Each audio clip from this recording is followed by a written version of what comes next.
Record the relationship between two scanbodies first, and then you can wrap the part using the Medit software function before moving to the next scanbody. Then scanning becomes much easier. Hello everyone, this is Dr. Keun Jang, the host of Please Solve Me. You may remember Chan from last webinar. She is a scan specialist and dental hygienist, and she is joining us again today. Hello everyone, nice to see you again. Thanks for being here again. Let's get started. Last time we explained how to perform an abutment level scan for implant. For today, we have prepared a special session on how to use scanbodies. We will cover everything regarding scanbodies, many of which are frequently asked questions. Some of the concepts might be simple, but whether you are a beginner or an experienced user, it's worth reviewing. This is an outline of what to anticipate in today's webinar. I hope you enjoy the ride. I mentioned that at our clinic, we do not use scan bars often, but instead, we directly scan the stock abutment. Many examples of abutment level scans were introduced last time, and almost all simple cases are dealt with using this method. But there are times when we need to create custom abutment with scan bodies, especially in multiple implant cases. For example, like shown in the picture, it's better to make custom abutment for full mouth prosthesis to acquire sufficient retention and compensate the increased difference between fixtures. When making a maxillary premolar prosthesis, which method would you use? For me, I definitely go with abutment level scan, because using scan bodies is a kind of indirect method, so the process will always be more complex. So, rather than always choosing fixed level scan, it's important to know when that is necessary. Having a specific guideline will help you streamline the process. Today, I would like to introduce some rules my clinic follows in order to make this process as efficient as possible. This is our first question for today. What is the compatible scan body for a Straumann implant which is not made of PEEK plastic? This user mainly uses Straumann implant but doesn't like their PIC scan body because it is not easy to check for precise connection due to radiolucency. So he asks if there are other compatible scan bodies. It's hard to give one specific product recommendation because this depends on user preference. Then what are the things that we should consider when choosing scanbodies? Before solving the question, let's briefly review the basic features of scanbodies. As you all know, scanbodies are components that trace the position of the implant fixtures. Normally, it consists of three parts. First, there is an upper part containing scan region. It's important for this portion to be easily scanned and merged. And second, there is a body part that connects the upper and lower part.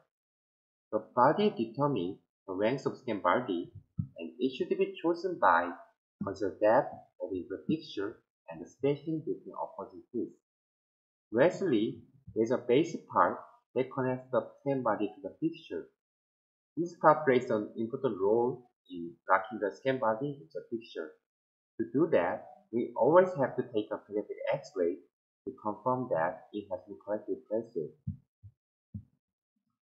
But as he mentioned in the question, a disadvantage of fixed scan bodies is that a correct connection is difficult to confirm.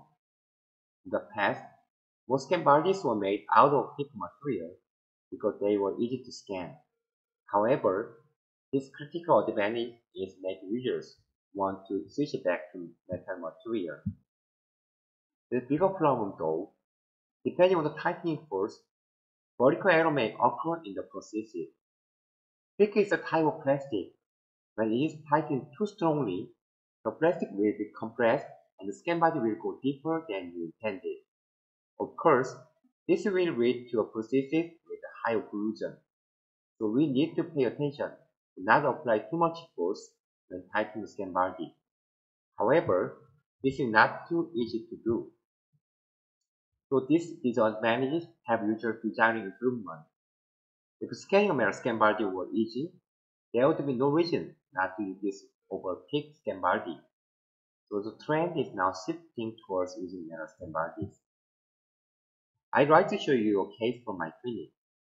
Even in a severe bone resorption case, I prefer to finish the surgery with transmucosal GBR. For the transmucosal component, I like to use scanbodies made entirely of metal because they can be used instead of killing abutment during surgery. I think this is a great advantage of a metal scanbody. Because the metal scanbodies were already connected at the same time of surgery, there is no need to connect and disconnect it from the time of surgery to the placement of prosthesis. In the past, metal scanbodies was thought to be difficult to scan, but thanks to the development of the software, this is now easy. You only need to lightly spray scanning powder on the surface of metal scanbody, and you can scan it quickly and precisely. So these days, this metal scanbody protocol has become routine for me. Let's go back to the question. Looking at the comment to this question, users seem to have their own preference for scanbodies. The scanbodies they recommended are comparable scanbodies not produced by Straumann. I noticed that one of the recommended scanbodies is from the same company as the one I used, which was interesting to me. There are scanbodies that are manufactured and certified by reputable companies. The companies say that their scanbodies are the only genuine product. But as we all know, there are comparable scanbodies that will fit the same way in the pictures. At first, I believed what the implant company said, and I didn't trust the word comparable. So I insisted on using certified product. Some of you might feel the same. However, after sampling a comparable scanbody, my opinion totally changed. This is a case using comparable scanbodies. I was surprised at how effective they were. Once you have used the comparable product, you will instantly realize what I'm talking about. I think the advantage of comparable products is that they are more reflective of the opinions of users. The manufacturers of comparable scanbodies are relatively small, so they can incorporate customer needs and more quickly release updated products. These are specifications of scanbody lineup from the previous slide. Actually, we don't use the exact same scanbodies that other users recommended, but instead, we use scanbodies comparable with Korean implant companies. From my experience, these products are easy to scan and the results are very accurate. So this has become my go-to scanbody. In my opinion, a good scanbody is one that is easy to identify mistakes, easy to scan, and has accurate matching and merging. Actually, I could scan more easily as well as better identify mistakes with comparable scanbodies. On top of that, we can save money using comparable scanbodies because they are more versatile. I can use them with various pictures from different companies since the role of the scanbody is to simply trace back the position of the picture. So, frankly speaking, I now prefer using comparable scanbodies over the certified one. What do you think about this, Chen?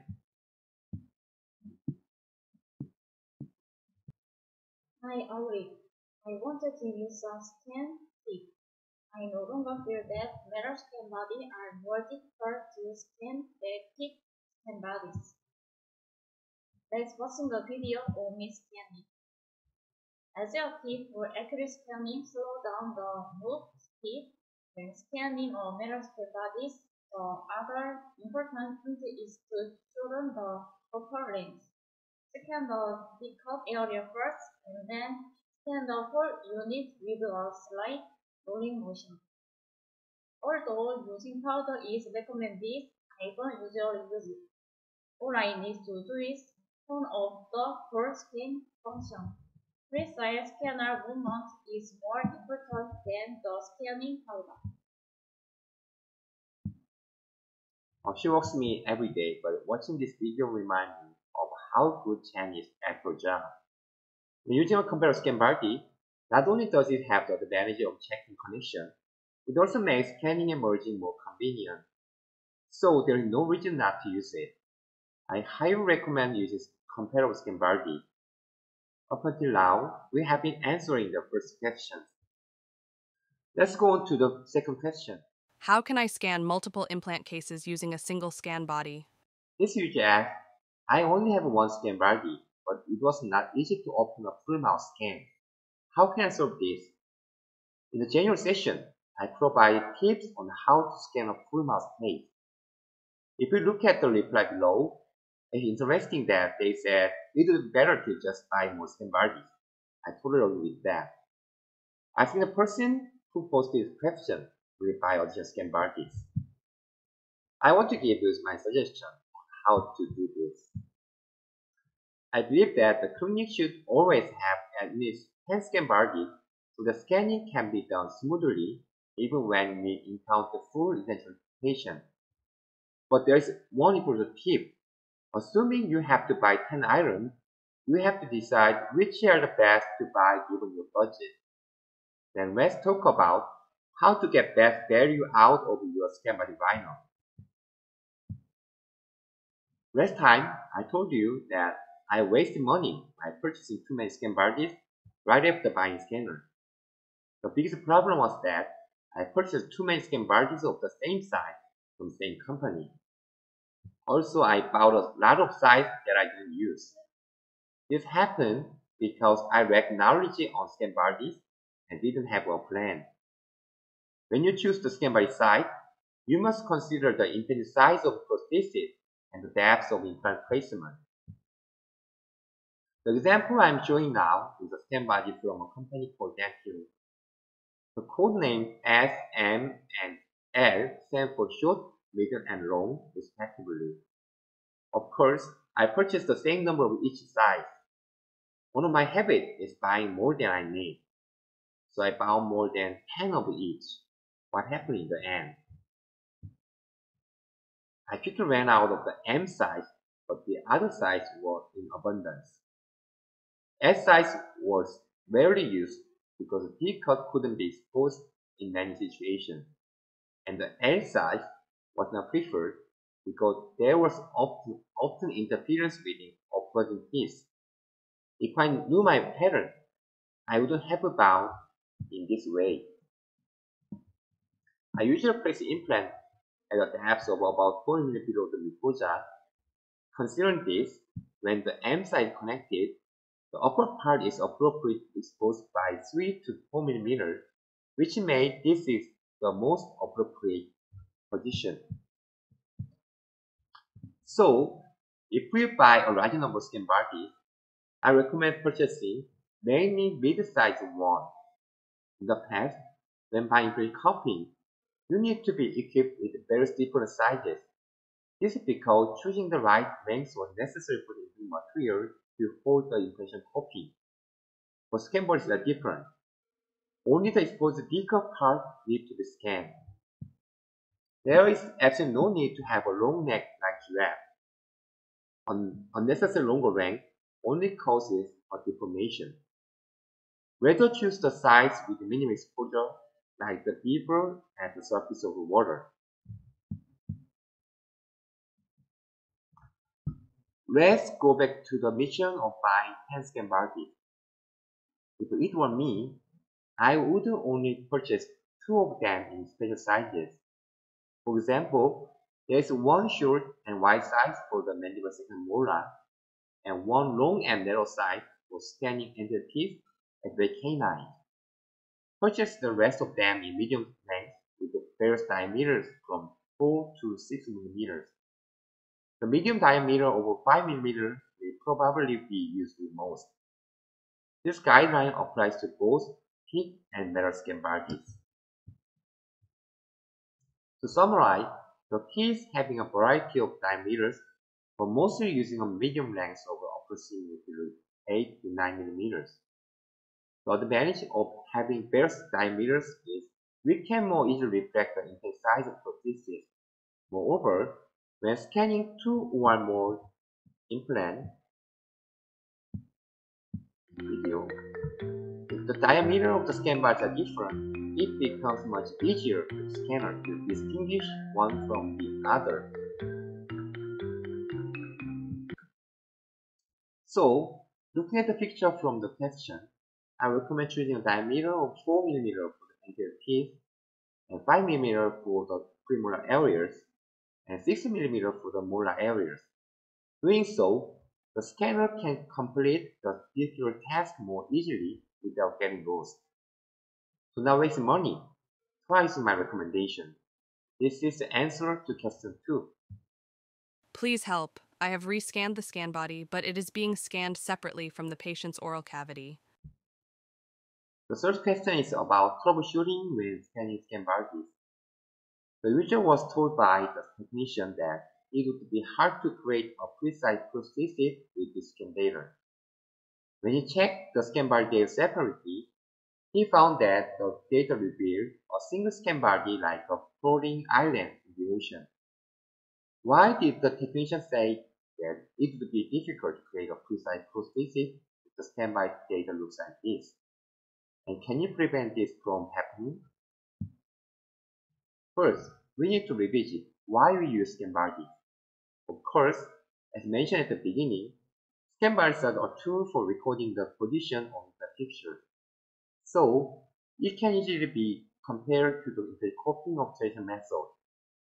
Although the mechanism of pixel level scan and visual impression are very similar, but there is one thing we are overlooking here.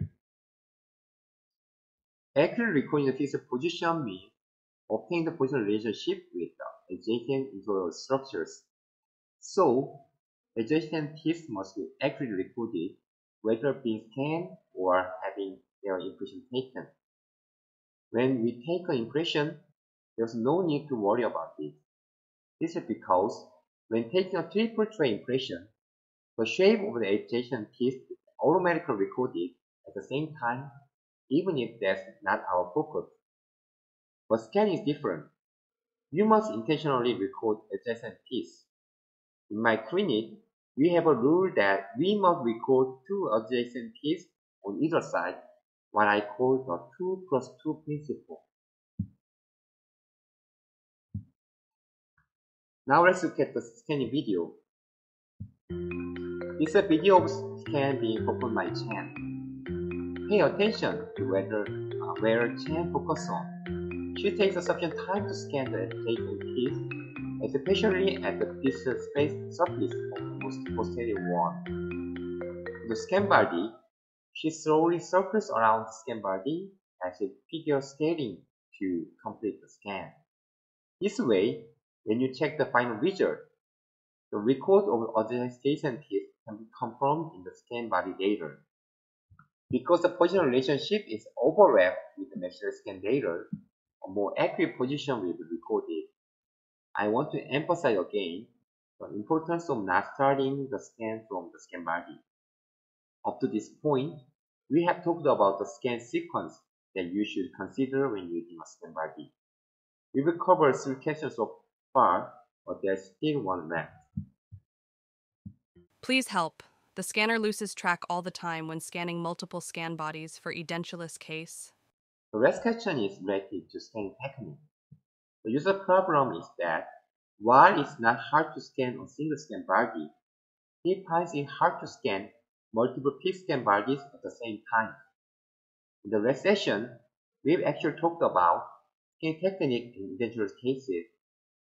Today, we want to share some practical tips dealing with the multiple scan bodies.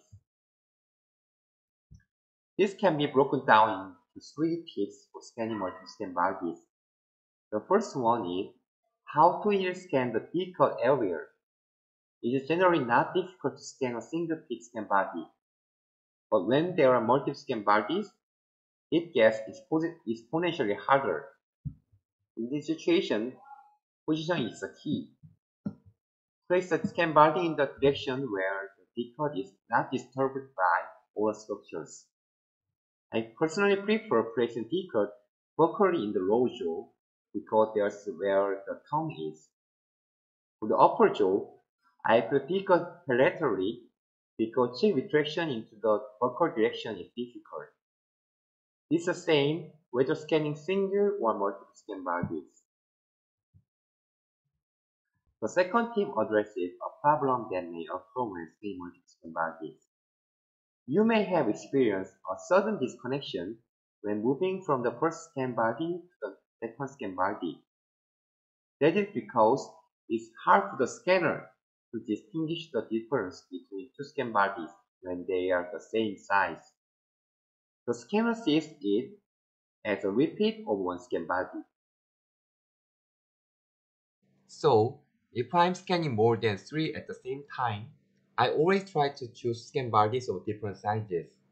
If I have to use the same sizes, I use a different combination of various comparable scan bodies to create a better scanning environment. It's like creating an environment similar to natural teeth, as the shape of premolars and molars are different. By applying this method, you can scan multiple scan bodies much more easily. The third reason is that, in the case of multiple scan bodies, there are too many position relationships that must be recorded. For example, in the case of a single implant, only the relationship between the scan body and adjacent teeth needs to be recorded.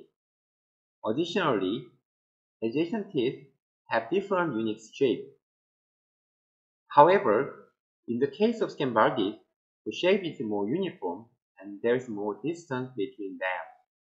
Therefore, recording position relationship in multiple cases is fundamentally difficult. So, how can you approach this? Rather than trying to do everything at once, you could break down into multiple easier steps. What I mean is, record the relationship between two scan bodies first, and then you can wrap the part using the Medit software function before moving to the next scan body. Then scanning becomes much easier as you add them one by one. I believe that Medit software features are key factors that make scanning convenient. Chen takes full advantage of this. To demonstrate, we have prepared a video of Chen scanning a patient. Chen, can you explain the scanning technique? Okay, let me show you how I scan. I use the lock function for almost all cases. I can obtain accurate scan data and save time by not scanning unnecessary parts. As in video, in the case of parts edentulous patients after scanning the remain teeth, I immediately use the lock function. The key to this to lock is so that only small parts of the teeth is pushed, leaving a less parts of invisible. There is absolutely no need to refer to marks, because there are some soft landmarks the scanner can find the location itself. Marking and scanning one by one like this may seem cumbersome at first, but once you get used to it, the total chair time becomes much short and more convenient. I strongly recommend it. Make good use of the lock function. Yeah, we have summarized 4 questions of asking race of time. First, we share our experience using the computer scanbody because it can be used with a variety of pictures and is easy to scan and matches well. Second, we introduce how to choose a scanbody of the appropriate length and how to use their scanbodies in combination. We also talked about the importance of recording adjacent case information in the scanning order when obtaining scanbody data.